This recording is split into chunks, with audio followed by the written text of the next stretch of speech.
There is a repeating pattern buried in history, so precise, so brutal, and so consistent that once you see it, you cannot unsee it.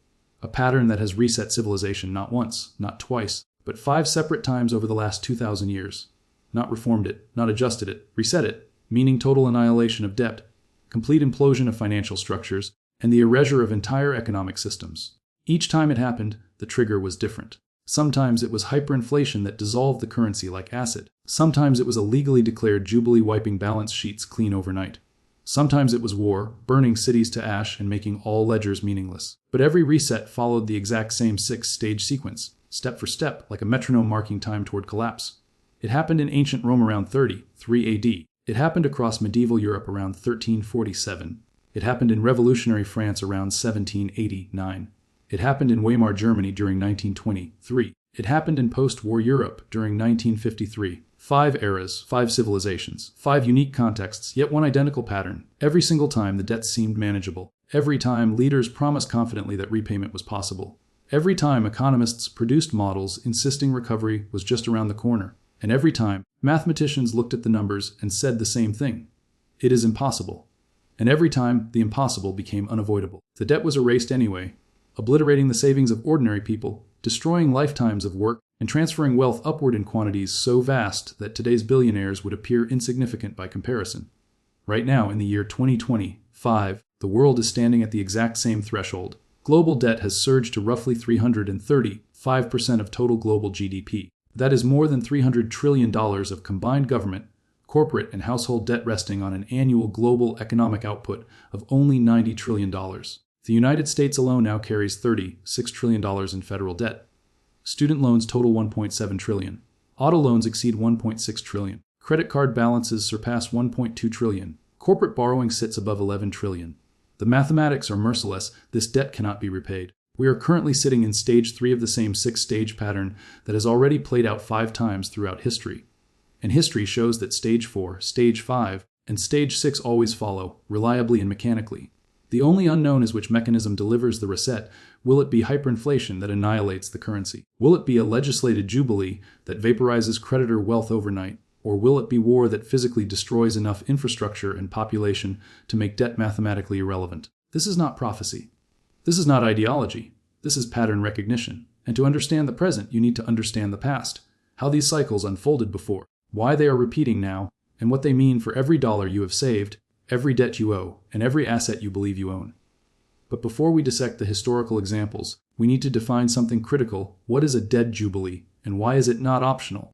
A jubilee is the partial or complete cancellation of debts across an entire economy, not because a government becomes generous or noble, but because the alternative is total systemic collapse. When debt reaches a level that cannot mathematically be repaid, the system must choose between 2 outcomes. Either the debt disappears, or the economy does. Debt is nothing more than a claim on future production. If you borrow $100,000, you are promising to produce enough future economic value to repay that principal plus interest. When a government borrows $36 trillion, it is promising that future taxpayers will generate enough real economic value to repay that amount, plus interest. But there is a limit. When total debt exceeds the productive capacity of an economy, when interest consumes nearly all growth, when new debt is required simply to service existing debt, the financial system becomes a Ponzi scheme, and like every Ponzi scheme in history, it eventually collapses. The math is straightforward. If global GDP is 90 trillion and grows at 3%, that creates roughly 2.7 trillion in new production each year. But with total debt at 300 trillion, an average interest rate of only 3% generates 9 trillion in interest owed annually. The economy creates 2.7 trillion. The debt demands 9 trillion. The shortfall is 6.3 trillion. There is no policy, no technology, no election, and no ideology that can alter that equation. The numbers guarantee the outcome. Once the tipping point is breached, the debt must be destroyed. Not refinanced, not restructured, destroyed. And history has proven there are only 3 ways this happens. Method 1E. Hyperinflation. The currency is printed into worthlessness. Debts are repaid nominally, but creditors receive paper that buys nothing. Savings evaporate. Method 2. Jubilee. Debts are legally erased. Creditors lose everything. Debtors are freed. The financial system collapses and must be rebuilt. Method 3. War. Infrastructure and populations are destroyed. Ledgers burn. Governments fall. And debt becomes irrelevant. There is no 4th option. The mathematics enforce the outcome regardless of political promises or public belief. Now let's walk the pattern step by step. The cycle always begins the same way. Stage 1 credit expansion creates the illusion of prosperity. Every financial collapse begins with the same seductive illusion. Credit becomes easily available. Borrowing explodes. People feel wealthier, governments spend freely, businesses expand, and living standards appear to rise. Politicians celebrate growth as proof that borrowing is beneficial. Economists praise the boom as a sign of progress. The public becomes convinced that prosperity is permanent. But it is not prosperity. It is debt-fueled illusion, borrowing stolen from the future and spent in the present. Ancient Rome, from 10 AD to 30 AD, after the rise of the Roman Empire under Emperor Augustus, a massive expansion of credit swept through society. Wealthy elites loaned aggressively to ordinary citizens, merchants, and even other aristocrats. The Roman Senate began approving vast public works projects funded almost entirely through debt. Aqueducts, roads, grand public monuments, and endless spectacles. Gladiator games, festivals, and celebrations, all paid for with borrowed money. The Roman elite were caught in a competition of extravagance. Senators borrowed simply to appear wealthier than their rivals. Political positions were purchased with borrowed gold. Public games costing fortunes were funded through loans intended only to win public favor. The economy appeared unstoppable. Imports from conquered territories flooded into the capital. Luxury goods filled the markets. Construction cranes dominated the skyline. But beneath the glitter, the growth was hollow. None of the spending increased productive capacity. The monuments did not generate income. The festivals created no future value. It was consumption disguised as prosperity. By 20 AD, Roman families were drowning in private debt, borrowing more simply to cover interest on loans they already could not repay. Medieval Europe, from 1300 to 1340, a similar pattern unfolded across Europe during the economic boom of the High Middle Ages. Italian banking dynasties, most famously the Bardi and the Peruzzi, created a sophisticated system of credit, lending to kings, nobles, merchants, and even the Catholic Church. Monarchs used these loans to fund wars, such as the 100 Years' War between England and France. King Edward III of England borrowed more than 1.5 million florins, equivalent to billions in modern terms. Trade surged, cathedrals rose, new universities opened their doors. On the surface, society was flourishing. But much like Rome, none of the borrowed money was building productive growth. Kings borrowed to pay for armies and palaces. Merchant-class borrowers used loans to finance debts that would soon lose value. The debts piled up. The interest accumulated faster than commerce could repay. Revolutionary France, from 1700 to 1780. 5 after the extravagant military campaigns of Louis XIV, France was already drowning in debt. Instead of tightening spending, his successors borrowed even more. Louis XV and Louis XVI continued funding wars and royal luxury through endless credit expansion. Paris became the glamorous center of Europe. Versailles glittered with excess. Opulence covered decay. The aristocracy lived in lavish estates, believing the wealth was permanent. But it was not real. It was borrowed, and the bill was approaching. Weimar Germany from 1918 to 1920. One after losing the First World War, Germany faced impossible reparations imposed by the Treaty of Versailles, more than 132 billion gold marks. Unable to pay, the government borrowed internally to delay collapse. The economy rebounded briefly. Factories restarted, employment improved, hope returned. But once again, it was fabricated prosperity, constructed from debt without productive growth. Post-World War II Western world from 1950 to 1980, the largest credit expansion in human history followed the Second World War. The United States created the GI Bill to fund housing, education, and business loans for millions of veterans. Europe received massive lending through the Marshall Plan. Governments borrowed heavily. Corporations borrowed more. Consumers bought homes, cars, and goods on credit. Growth surged. Inflation stayed low. Everyone believed a new era of permanent prosperity had arrived. They were wrong. It was simply stage 1, the illusion of growth created by exponential credit expansion. And that illusion always leads directly to stage 2. Stage 2. Total debt surpasses 250% of GDP. The second stage begins when debt crosses a threshold so large that interest starts dragging economic growth downward instead of stimulating it. At this level, the financial system becomes unstable. Every dollar of borrowing produces less than a dollar of growth. Eventually, borrowing produces no growth at all. At that point, the economy becomes dependent on constant new credit simply to survive. Ancient Rome, 30 to 33 AD. By the early 30s AD, debt had reached unbearable levels. Almost every Roman elite family was technically insolvent. Senators owed amounts larger than their estates could ever produce. Merchants lacked the income to repay loans. Credit froze. The banking system seized. Land prices collapsed because no one could borrow to buy property. Even Rome's wealthiest citizens were trapped in insolvency. Medieval Europe, 1340 to 1345, Edward III's debt to Italian banks exceeded the entire annual revenue of England. France faced similar burdens. The banking houses had extended so many loans that a default by any single monarch could destroy them, and soon it did. As fears spread, interest rates soared. Lending halted. The entire credit system began to suffocate. Revolutionary France, 1780 to 1788. By 1788, more than 60% of French government revenue was consumed solely by interest payments. The government was trapped, borrowing more to pay interest on previous borrowing. Confidence evaporated. The monarchy begged creditors for more loans at increasingly high interest rates. The system was visibly cracking. Weimar Germany, 1921 to 1922. Germany's combined reparations and internal debt surpassed 400% of GDP. Total collapse became inevitable. Modern global economy, 2008 to 2020. After the financial crisis of 2008, instead of reducing debt, the world doubled down. Global debt rose from 200% of GDP to 250% by 2010, then to more than 320% by 2020, and now more than 335%. The United States alone sits above 320% of GDP when combining government, household, corporate, and financial sector debt. We are deep inside Stage 2. Stage 3 interest consumes all new growth. Stage 3 is where the mathematics become impossible to ignore. Every new dollar of economic growth is swallowed by interest payments.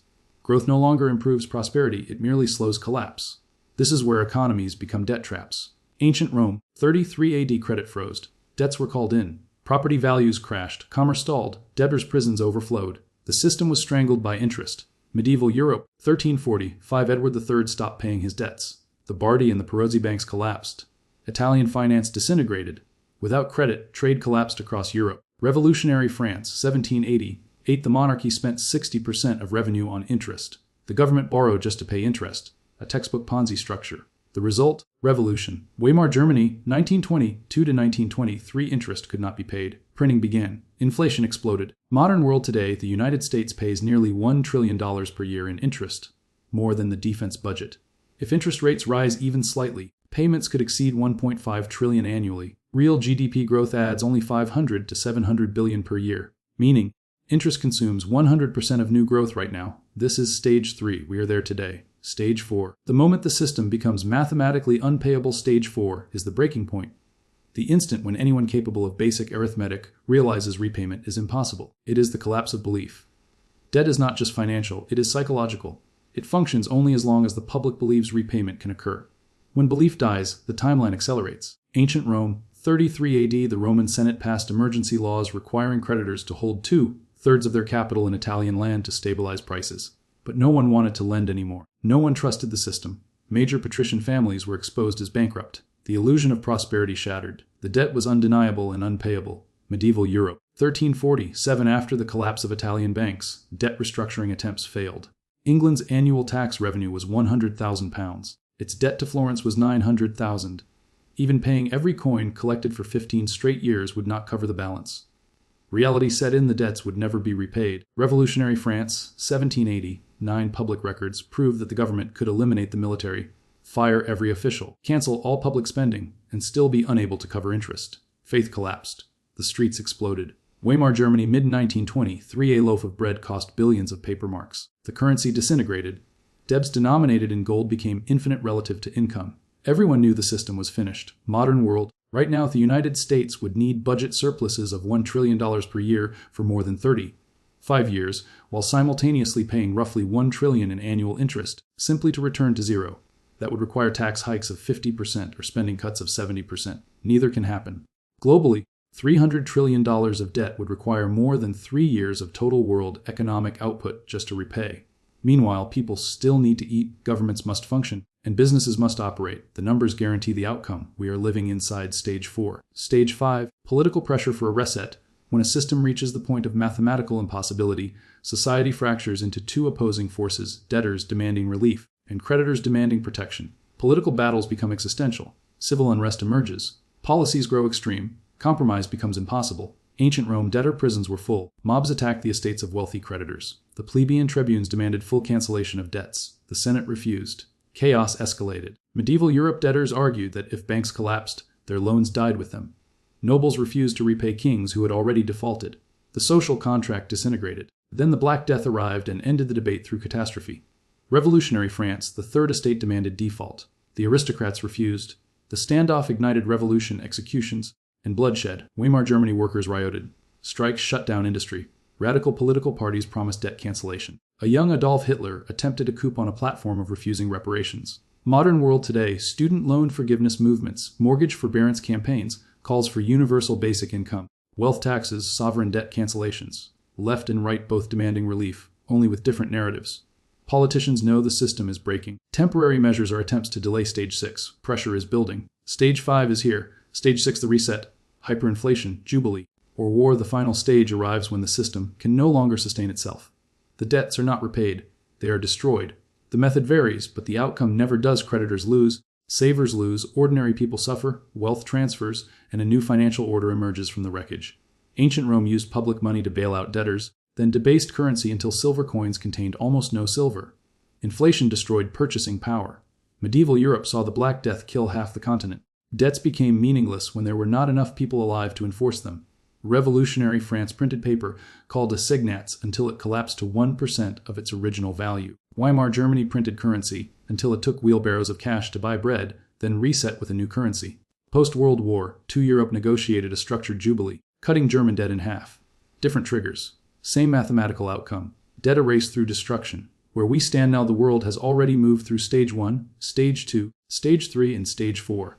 Stage 5 is emerging rapidly. Stage 6 is coming. If history remains consistent, the final stage arrives roughly 3 to 7 years after entering Stage 3. We stepped into Stage 3 in 2020. That puts the projected window between 2023 and 2027, meaning we are already inside the danger zone. The likely outcome is a blend of high persistent inflation, selective jubilees, and regional conflicts rather than one single trigger. But regardless of method, the financial system that emerges will look nothing like the system we live under today. When the reset hits, ordinary people lose wealth in 3 primary ways. 1. Savings evaporate. Inflation eats purchasing power. Bonds and treasury instruments become wealth traps. 2. Fixed incomes collapse. Retirement payments lose real value. 3. Creditors are wiped out. Loans are repaid in devalued currency. But some groups win. Debtors win because they repay loans in cheaper money. Hard asset holders win because land, commodities, and productive businesses maintain value regardless of currency. Those who anticipate the reset win by positioning early rather than reacting late. History rewards those who recognize the pattern. It destroys those who trust political promises instead of mathematical certainty. The pattern has repeated 5 times across 2,000 years. It is repeating again right now. And like gravity, it does not care about hope slogans or ideology. We are in Stage 3. Stage 4 and Stage 5 are unfolding. Stage 6 is inevitable. If this opened your eyes to what is unfolding, prepare accordingly. Because when the reset arrives, the only question will be, were you early? Or were you too late?